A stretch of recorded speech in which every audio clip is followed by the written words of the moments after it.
بسم اللہ الرحمن الرحیم۔ السلام علیکم۔ لیکچر نمبر 1، جماعت ہشتم، مضمون اسلامیات، عنوان خلق عظیم۔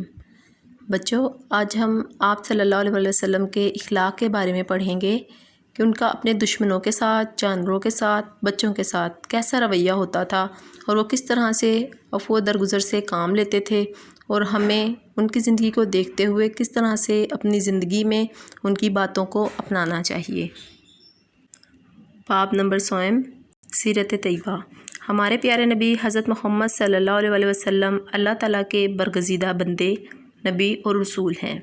آپ صلی اللہ علیہ وسلم کی زندگی ایک کامل انسان کی زندگی ہے جو ہمارے لیے زندگی گزارنے کا ایک بہترین نمونہ ہے۔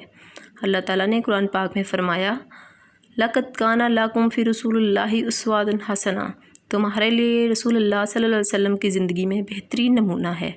یعنی دنیا میں اگر تم کامیاب زندگی گزارنا چاہتے ہو جس سے تمہاری دنیا بھی آباد رہے اور آخرت کی کامیابی کی ضمانت بھی ملے، تو اپنے پیارے نبی صلی اللہ علیہ وسلم کے نقش قدم پر چلنے اور ان کے اسوہ حسنہ کو اپنانے کی کوشش کرو۔ اگلے چند اسباق میں رسالت مآب صلی اللہ علیہ وسلم کے اس اسوہ حسنہ کی چند مثالیں پیش کی جاتی ہیں۔ نمبر 1، خلق عظیم۔ دعوت دینے والے کے لیے ضروری ہے کہ وہ بلند اخلاق اور رحیم و شفیق ہو، اس لیے اللہ تعالیٰ نے حضرت محمد صلی اللہ علیہ وسلم کو نہایت رحیم و شفیق بنایا اور اس بات کی گواہی دی کہ آپ صلی اللہ علیہ وسلم اخلاق کے اعلیٰ درجے پر فائز ہیں۔ اخلاقی لحاظ سے کوئی ایسی خوبی نہ تھی جو رسول اللہ صلی اللہ علیہ وسلم میں موجود نہ ہو۔ ارشاد ربانی ہے، وَمَا أَرْسَلْنَاكَ إِلَّا رَحْمَةً لِلْعَالَمِينَ، اور اے پیغمبر، ہم نے آپ کو تمام جہانوں کے لیے رحمت بنا کر بھیجا ہے۔ عفو درگزر۔ ایک آدمی نے رسول اللہ صلی اللہ علیہ وسلم کو قتل کرنے کا ارادہ کیا، لیکن آپ صلی اللہ علیہ وسلم سے مرعوب ہو کر تلوار اس کے ہاتھ سے گر پڑی۔ آپ صلی اللہ علیہ وسلم نے وہ تلوار اٹھائی۔ اب آپ صلی اللہ علیہ وسلم اسے قتل کر سکتے تھے، لیکن آپ صلی اللہ علیہ وسلم نے اسے معاف فرما دیا۔ رسول اللہ صلی اللہ علیہ وسلم کے چچا حضرت حمزہ رضی اللہ عنہ کا قاتل وحشی مسلمان ہو گیا۔ آپ صلی اللہ علیہ وسلم نے اسے کوئی سزا نہ دی اور صدقے دل سے معاف فرما دیا۔ رسول اللہ صلی اللہ علیہ وسلم کے ذمے ایک شخص کا قرض تھا۔ ایک دن آ کر وہ بہت سختی کے ساتھ مطالبہ کرنے لگا اور آپ صلی اللہ علیہ وسلم کے گلے میں چادر ڈال کر اتنا زور دیا کہ آپ صلی اللہ علیہ وسلم کی گردن مبارک سرخ ہو گئی۔ صحابہ رضی اللہ عنہم آگے بڑھے، لیکن رسول اللہ صلی اللہ علیہ وسلم نے انہیں منع کرتے ہوئے فرمایا، اسے ایسا کرنے کا حق ہے۔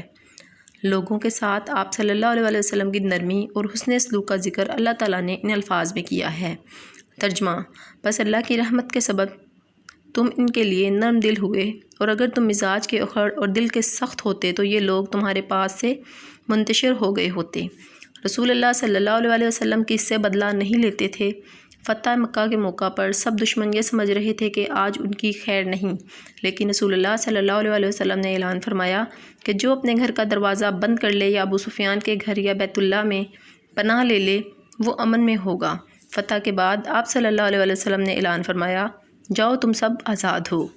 جانوروں پر شفقت۔ رسول اللہ صلی اللہ علیہ وسلم کی رحمت و شفقت انسانوں تک ہی محدود نہ تھی، بلکہ آپ صلی اللہ علیہ وسلم جانوروں کے ساتھ بھی رحمت و شفقت کا معاملہ فرماتے۔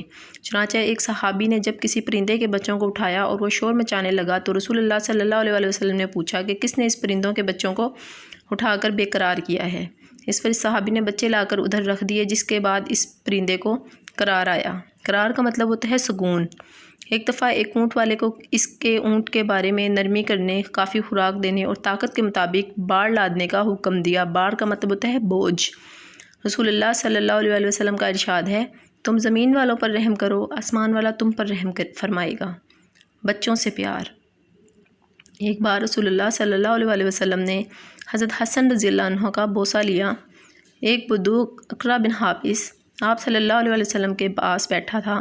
بولا، میرے 10 بچے ہیں، میں نے کبھی ان میں سے کسی کو پیار نہیں کیا۔ رسول اللہ صلی اللہ علیہ وسلم نے اس کی طرف دیکھ کر فرمایا، من لا یرحم لا یرحم، جو شخص رحم نہیں کرتا اس پر رحم نہیں کیا جاتا۔ اس طرح فرمایا، جو شخص ہمارے چھوٹوں پر رحم نہیں کرتا وہ ہم میں سے نہیں۔ بچوں، پڑھائی کرنے کے بعد آپ نے مشقی سوالات کرنے ہیں۔ سوال نمبر 1 ہے، سورۃ الاحزاب کی 21ویں آیت بما ترجمہ لکھیں۔ اس کا جواب صفحہ نمبر 15 پر ہے۔ سوال نمبر 2 ہے، رسول اللہ صلی اللہ علیہ وسلم کے عفو درگزر کا کوئی واقعہ بیان کیجیے۔ ابھی ہم نے وہ واقعہ پڑھا ہے، صفحہ نمبر 15 اور 16 پر جواب ہے۔ سوال نمبر 3 ہے، رسول اللہ صلی اللہ علیہ وسلم کی جانوروں پر شفقت کے بارے میں آپ کیا جانتے ہیں؟ ابھی ہم نے یہ پڑھا ہے اس پیراگراف میں صفحہ نمبر 16 پر۔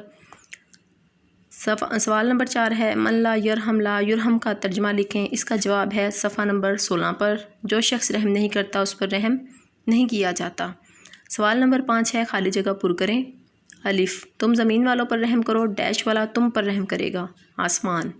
فتح مکہ کے موقع پر آپ صلی اللہ علیہ وسلم نے اعلان فرمایا، جاؤ تم سب ڈیش ہو، آزاد۔ رسول اللہ صلی اللہ علیہ وسلم نے اپنے چچا حضرت حمزہ رضی اللہ عنہ کے قاتل ڈیش کو بھی معاف فرما دیا۔ کون تھے ان کے قاتل؟ وحشی۔ جو شخص ہمارے ڈیش پر رحم نہیں کرتا وہ ہم میں سے نہیں، چھوٹوں۔ جو شخص ڈیش نہیں کرتا اس پر رحم نہیں کیا جاتا، جو شخص رحم نہیں کرتا اس پر رحم نہیں کیا جاتا۔ بچوں، آپ نے پڑھائی کرنی ہے، پڑھائی کے بعد سوالات کے جوابات یاد کرنے ہیں اور ایک بار رجسٹر پر لکھنے ہیں۔ اوکے، اللہ حافظ۔